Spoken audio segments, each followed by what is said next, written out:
Some rare summer rain here in the city of Reno as we welcome you back in for vlog 175 at Peppermill. And we have two $10 blind games going on. My assumption is that there's a $20 straddle on both of those games. Pretty much 95% of the time in which there's been a $10 blind game, there's been a $20 straddle on it. Now, a friend of mine has said that I should look at this $20 thing as an opportunity. And I guess that's what I'm gonna try and do today. But I can't guarantee that I'm always gonna sit down in that game if the lineup sucks and the $5 game is better. So let's see how things play out on this vlog.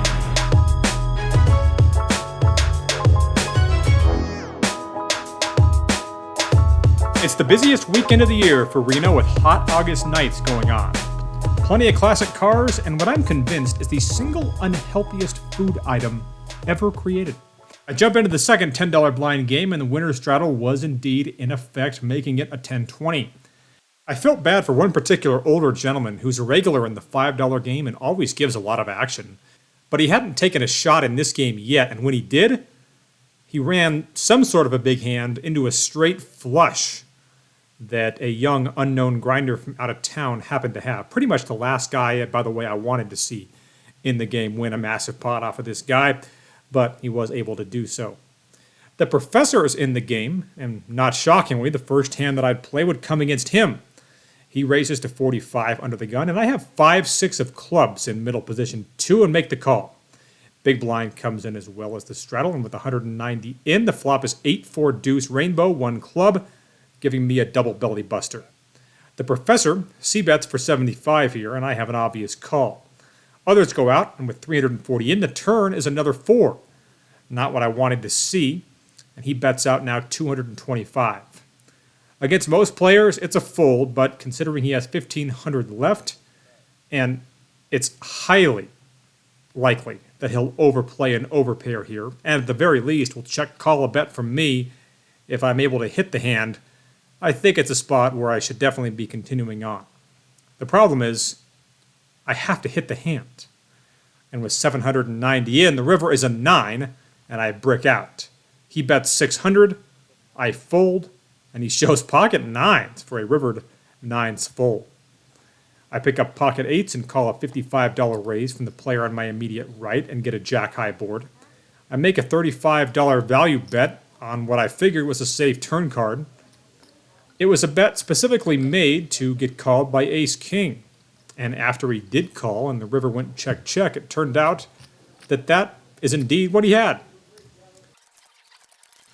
I win another small pot, but then I made a sizing mistake not 3-betting big enough with jacks pre-flop, and queen 10 of clubs came along and ended up actually flopping 2 pair, and I lost $125 post-flop. Since the implementation of this larger blind structure, I've seen some surprising people jump in. Thankfully, today, the guy that I refer to as the Pro MC wasn't one of them. He actually stayed in the $5 blind game. But the guy that did jump in was a guy who I never see playing anything other than 1-2. And today, he's playing 10-20. I'd play the next hand against him. It came after I lost a few small pots and 2 players left.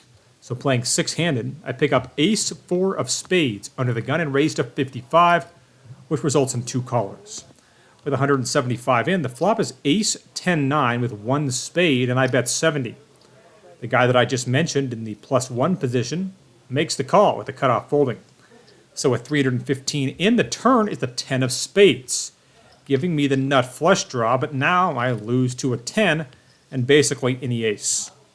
So I check, planning on check calling here most of the time, and he bets out for 200, and I don't stray from the plan. So at 715 in, the river is an offsuit king, alleviating any potential kicker problems with my ace. I check, and he checks back, and I'm expecting that this is going to be a chop, but that doesn't happen as he just goes ahead and mucks the hand. He'd bust out an hour later, and my assumption is you'll never see him in that particular game ever again. Then I pick up ace-queen of diamonds and make it 75 after one player calls to 20. Big blind defense, and the limper completes. So with 235 in, the flop is 10-7-7 rainbow with 1 diamond. The big blind leads out here for 75. This is clearly a recreational player from out of town, probably here for the classic car show for what that's worth. Other player folds, and I decide to make the call here, hoping for a diamond turn. With 385 in, I don't hit the diamond, but top pair, top kicker would have to do. He bets 75 again. Now, based on my feeling that he was either dead or close to it now, I decide to not raise. And with 535 in, the river is the ace of spades, improving my hand even more. But that's not a good card for me, clearly, as he checks and then folds before I can even release the chips I was value betting with. Then the stakes of this game made themselves felt. A very tough player from Lake Tahoe sits down. I have pocket 10s in early position and make it 70. Folds to him around back, and he 3-bets me to 275. Having to play this hand out of position against him when I could be dominated isn't exactly my idea of a good time, so I decide to lay it down, unclear on whether or not my decision to do so was the right one. I'd lose 200 in a hand against that particular player. Shortly after that, I considered calling him down very light in a polarized river spot. I'm not going to show just how light, as I did end up folding in a spot where folding is never going to be a mistake, but calling could potentially be a big mistake, so I based my decision on that. The game was now 5-handed. This is likely going to be an ongoing issue, by the way. The main game is full. But if you can't get in it, and on Thursdays I often can't because I have my son till halfway through the afternoon, I can't get there early enough to get in it, you'll get stuck in a shorthanded second game. Anyway, I go pretty card dead after that, which can be pretty tough in 5-handed 10-20. 2 of my opponents get it all in though, as a flush and a set end up chopping when they run it twice. 2 more players do sit down, though neither of them was good for the game. The player I mentioned from Tahoe couldn't miss to save his life. He won multiple pots, flopping 2 straights in the first hour of play and getting big action on both.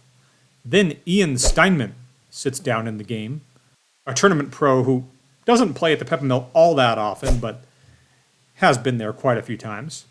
Ends up sitting in the game, so the lineup absolutely sucked. The good news, though, was that the $5 game on table 1 also had a winner straddle going. So for the first time in vlog history, I step down in stakes mid-vlog. It may not be the sexiest thing, but I play to win, plain and simple. I'm not always going to play in the biggest game just because it's the biggest game if the lineup sucks.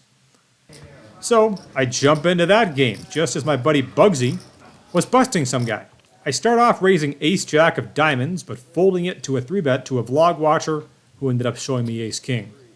A little bit later, the cutoff straddles, and I pick up ace-deuce of clubs under the gun and decide to make it 30 and get 3 callers here.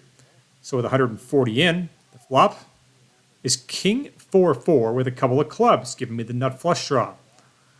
With the goal of getting these guys off hands like 5s or 6s, I bet 50 here. An unknown gentleman in middle position is my only caller. So with 220 in, the turn is an offsuit 5. I elect to fire again and try to get him to fold his hand. Doesn't work, as he calls my $125 bet. So with 470 in the pot, the river is the 3 of clubs and the nut flush comes in. Now, I think about this for a minute and finally decide to bet 250 here. Obviously, it could potentially be a nightmare scenario if he jams all in. But that doesn't happen, as he just ends up snap calling instead, giving us a $970 pot. I show my hand and I win against 9-7 of clubs. In just a general sense, I haven't done all that well semi-bluffing with flush draws over the years, but the times where I'm pretty much unbeatable are the hands when I have the best hand and the best draw. In those cases, I've generally been okay. Go figure. I flop top pair with king-jack and end up getting 2 streets of value against that same guy that I beat flush over flush. I actually made 2 pair on the river, and I think that just killed my action as he laid his hand down. Shortly after, I'd flopped top pair with ace-8 of clubs, but ended up folding that on the river to a guy who I had pegged as a calling station much more than a guy who's capable of a bluff. And then, playing 8-handed, I pick up the 8-6 of hearts in the low jack and make it 30, getting 2 callers. So with 95 in, the flop is jack-8 deuce rainbow with 1 heart. I decided to bet this for 40, figuring to be good a decent amount of the time here, but also having equity against top pair. This results in 0 folding from my opponents. So with 215 in, the turn is the queen of hearts, giving me the backdoor flush draw I was hoping to hit. I decide to fire it and take it for a pretty good sizing. I'll make it 175 in an effort to win it right now. I do get one of them to lay their hands down, but the other guy isn't going anywhere. So with 565 in, the river is a really interesting card. It's the 6 of diamonds. So I do improve, just not the way I was planning on. Obviously, I'm still going to bet here, but I figured I'd need to size down significantly to continue to get paid off by ace-jack or king-jack here. And, obviously, if I'm beat, I want to minimize the loss. So, I decided to just bet 150. And he thinks about it for about 30 seconds and makes the call, giving us an $865 pot. I show my hand, and he mucks.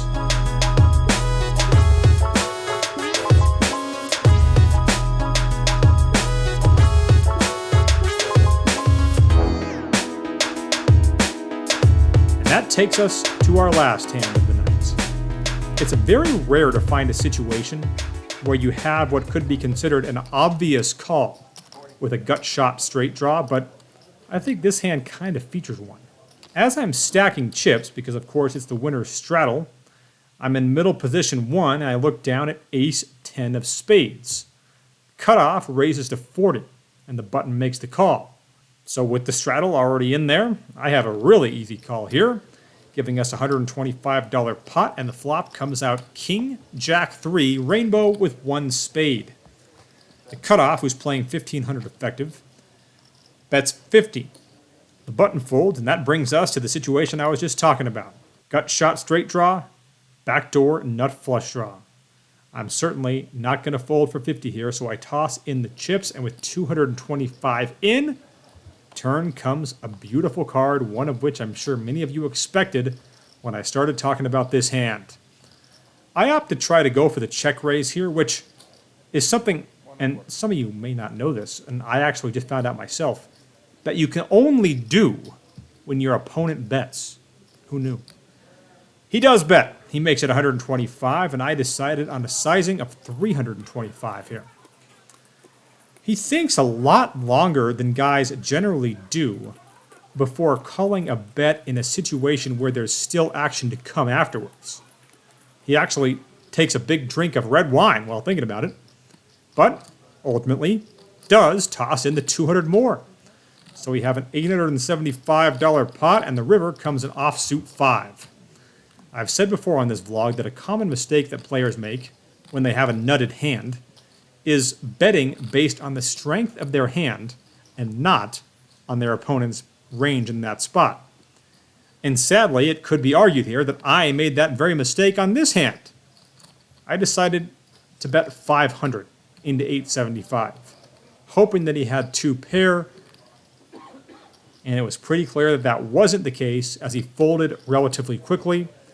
It should have been clear based on the way he took so long to call the turn that unless he was a guy who's capable of really Hollywooding in a spot like that he was pretty weak.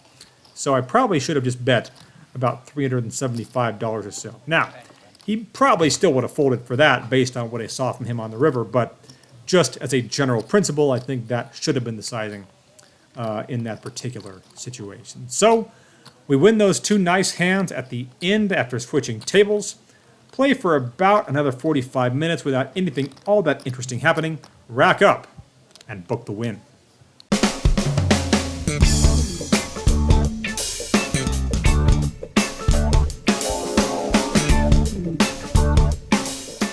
All right, it's 11 o'clock, cashing out, booking a win of $610. feel pretty good about that, considering I was stuck close to 1,000 in that 10-20 game when it was going. For the sake of clarity, I hope I haven't contradicted myself over the past couple of vlogs. The way it's working is every time the straddle is on in the 10-20 game, it's a mandatory straddle. But in the $5 game, it has to be a voluntary thing, and the dealers are not allowed to enforce it. So the players have to tell each other it's time to straddle. And that was what was going on in this game tonight, and made the game a whole lot better. So something I never thought I'd actually do in the middle of a vlog, and that is go down in stakes. But again, that's sometimes the best strategy if you want to get out of the lineups that are a lot more difficult. In this case, a couple of pros in there, and down into the more beatable lineups, and that was definitely the case here tonight at Peppermill.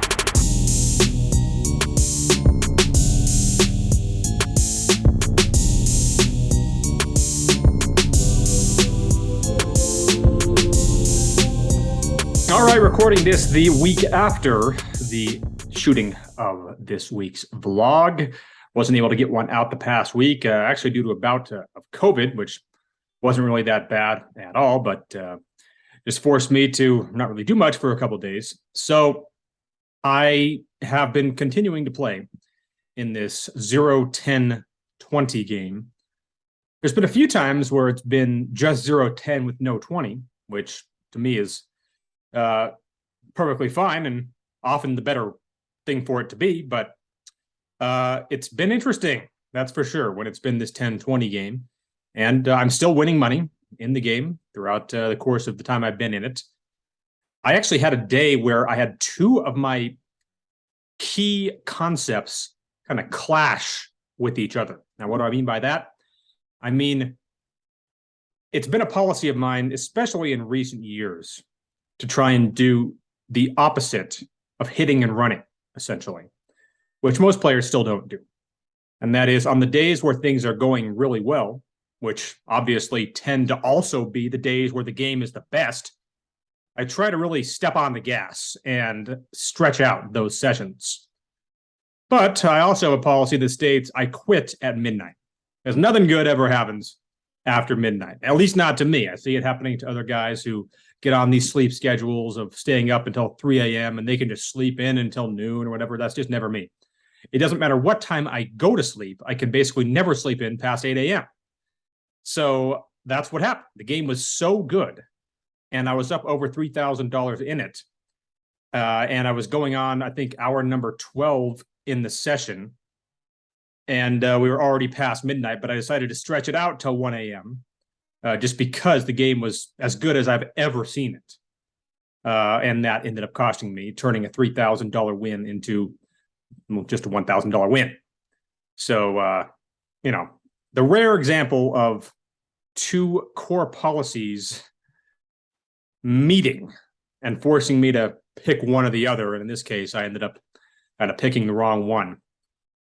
There has been a bit of an influx of grinders / pros in this game. Do I think that it's a coincidence that they go to a $20 blind structure and these grinders now show up more often? Actually, yes. I do kind of think it's a coincidence.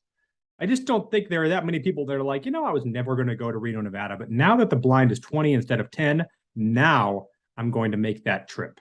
I just think it's a bizarre confluence of circumstances that have resulted in these Ian Steinmans, Dan O'Briens, Cleveland Dans, guys like those guys showing up more often. It's just been a little weird in that regard. So the games have at times been tougher, but at times they've been great.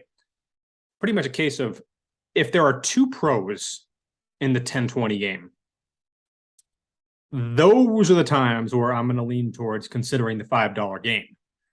But if there's just one, or obviously if there's none, then that is the time to get into this 10-20 game and really step on the gas. And obviously those are the sessions where I've had the best luck so far. And even though I've run good in some sessions and run bad in some sessions, I fully acknowledge the days in which I've lost in this 10-20 game have almost always been a result of one thing. And that's me playing too many hands. People often try to get in the comments and say I'm a nit, whereas my real problem is I'm not nitty enough in certain spots. And playing too many hands gets me in trouble. Playing draws too aggressively gets me in trouble. Things along those lines. So my goal is to work on that in upcoming vlogs, and I predict as a result, I'm going to have even more success. Speaking of success, I've had a lot of it over the years based on my training with crushlivepoker.com. And if you want to consider getting what I think is the best live poker training out there, consider clicking on the link in the description below. You'll get 25% off a basic or premium subscription for life. And it's more than paid for itself over the years for me. Hit the like and subscribe buttons and follow me on Instagram @BenDeach, and we'll see you back here next time.